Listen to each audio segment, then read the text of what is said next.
That is a very, very big olive tree, Rick. We have bought an olive tree, the biggest one I think in the store. The biggest one at Bricko. Bricko Marsh. We do love a bit of Bricko.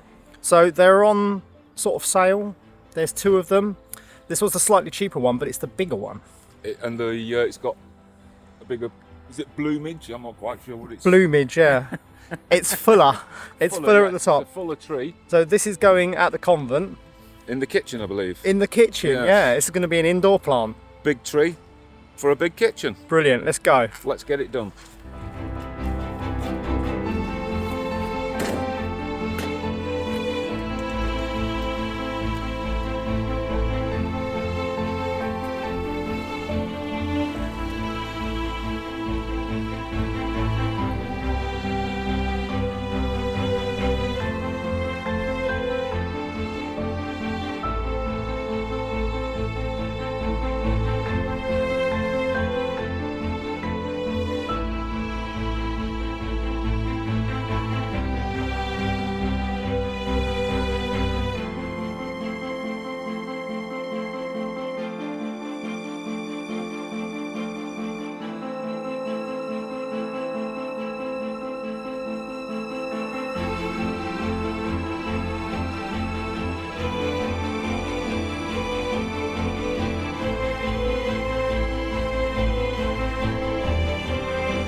Well, the tree is a lot bigger than I thought it would be, but it still looks great. We got it in. It was a bit of a struggle getting it through the kitchen door because it's so low. I think the most heavy thing about it is the pot and the soil. Yeah, there must be about 150 kilograms here. Probably, yeah, absolutely.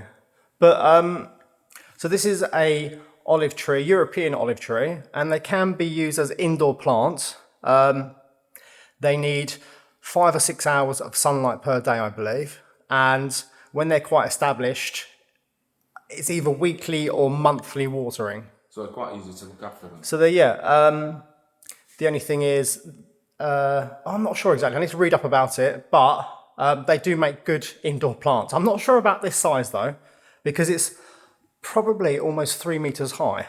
Well, you do like things on a grand scale, don't you? So, here we are.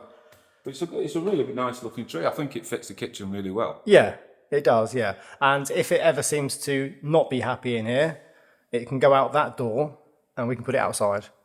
As simple as that. We don't need to move it again. You don't want to move it again? Well, wait until I buy a new pot for it, because we'll have to repot it with something, yeah. Like some sort of terracotta big vase or something like that. Yeah. What do you think, Yanis? Hello. No, what do you think? I'll do. Here, it's perfect. Yeah, I like it. Right? It's black, Yeah. Matches your jumper, yeah? Yeah, it matches your jumper. Yeah. I give it. All right then, thanks a lot, you two. Okay, we'll get back to the chateau and carry on with some painting. Thanks, mate. Appreciate it. Yeah. See you later. Crack on. Crack on.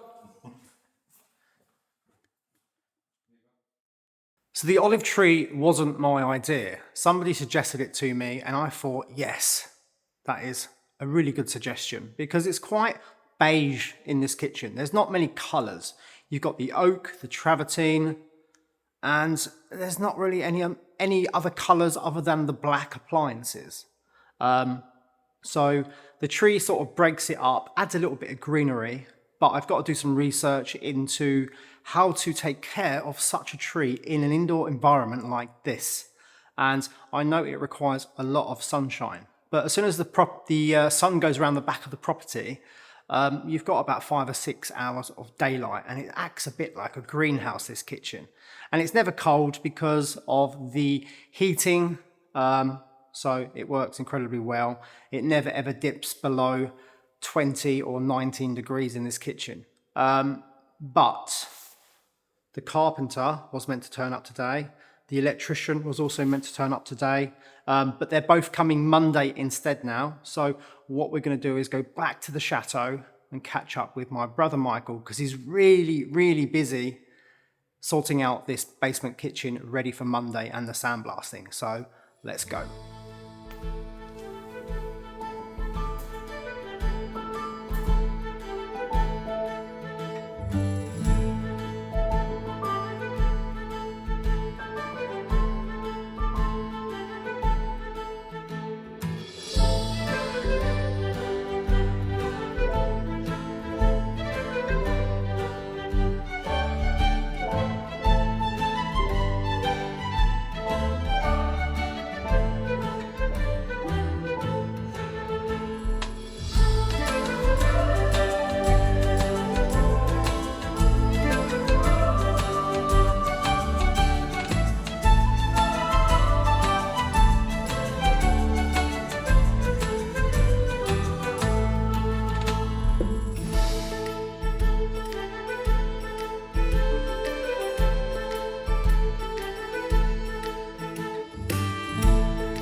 Hello everyone and welcome to today's video. Right, we are in the basement kitchen. As you can tell, it's a little bit drier than it was yesterday, and I'm about to show you why. Come over here. So we have a huge problem in this kitchen, and that is that it's being sandblasted on Monday, so all the metal work's going to be done, and it needs to be dry. And I thought, well, maybe we can put like every electric heater we've got in the building down here, but that's just it's not ideal for the electricity bills. So we have this old wood burning fire that was just rusting out the back, and I thought, let's put it down here and run a flue pipe out of one of the windows just up there, and we can run it on coal for 3 days and it will dry the place out, because I've got a few tons of coal, and it's working really well. This area yesterday was just a puddle, it was so wet. But now it's completely dry, and actually the stone is really warm to the touch. Not the stone, the tiles, I mean. And so a few more days and it will be completely dry. So all we need to do is put a small dehumidifier down here just to take any moisture out of the air. We've blocked up the windows to try and keep the heat in, and it seems to be working. Brilliant. So there you go. So this is brilliant, because this coal, I filled it up with coal at 11 o'clock last night, and at 11 o'clock this morning it was still burning. That's amazing. And it's smokeless coal, so we don't get any fumes down here. And actually, people outside up on the terrace aren't going to get smoke. If we were burning wood, it would be really. Would you like to show everyone how far you've got down here? Just sort of like. Okay, so I have currently sealed to this point. Wow. So you've gone over 50% now. You're probably at 75%. I'm at about 60% at the terrace. Done, okay. And I've got today, Saturday and Sunday to get to at least this wall, the wall between the kitchen and the scullery. If I can get to there, we know that this part, once it's been sandblasted, it will be dry and it won't be leaking, and the metal will not rust. Because once metal's been sandblasted, especially iron, it will get a rust film on it almost straight So away. as soon as it's sandblasted, we need to paint it all as well. We're not going to paint it straight away. What I'm going to do is I'm going to coat it with a special rust oil first, which will stop any rust, and then that will act as an undercoat, because that you can get on quite quickly. It's just oil, you just paint it on, and that will seal it. And then in the meantime, we can think about colours and stuff, because if we have to go on Monday and buy paint and everyone's down here trying to paint it, it's not gonna happen. No, of course. So oil, we can do that. Fantastic. Amazing. So as you can see, there's a drip here, but that's obviously water that's still stuck in the ceiling, and it will dry out. The ceiling above the fireplace is completely bone dry. Yep. And the stone is lovely and warm. Not the stone, the tiles. The tiles, yeah. Should we talk about the tiles actually? Because we received about 100 emails. Yeah, we did. And also a lot of messages through Instagram and other platforms and things like that. So you have, from one of those, you have found some. I found tiles. I just need to match the colour. Match the colour. Which is the most important. If the tile is slightly different, as long as it's the same kind of shape, it doesn't matter if it's a few millimetres smaller. Even there, we can make that up with grout. But as long as it's a colour match, That'd be fine. we'll be fine. Okay. So we're okay. So you're going to crack on upstairs today, Yeah, do a I'm bit going more. to do some more of the grouting, and hopefully by Monday we'll have got to the wall. Okay. And possibly even beyond. Right, I'm going to cut the grass and you're going to do some sealing. Yep. All right then, See you later. crack on. Let's crack on.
You're almost there, Michael. I'm almost there.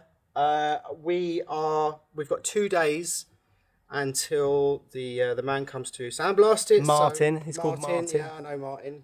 And we need to get to here, because this is the wall that separates the kitchen from the scullery. So we Yep. can get to here in the next 2 days. We know that the kitchen is dry for eternity and a day. And I'm not sure about eternity, but it will be dry for the foreseeable future. well, they'll outsee us, Well, hopefully. yeah, hopefully. Yeah, so that means that whatever work gets done in the kitchen is not going to be spoiled by water. No. So hopefully this will be done, and hopefully it will be dry down there because of the fire. Need to put the dehumidifier down there later, and we are good to go. Smashing. Yeah. Fantastic. So there you go. Thanks for watching, everyone, and we'll see you for another video very soon.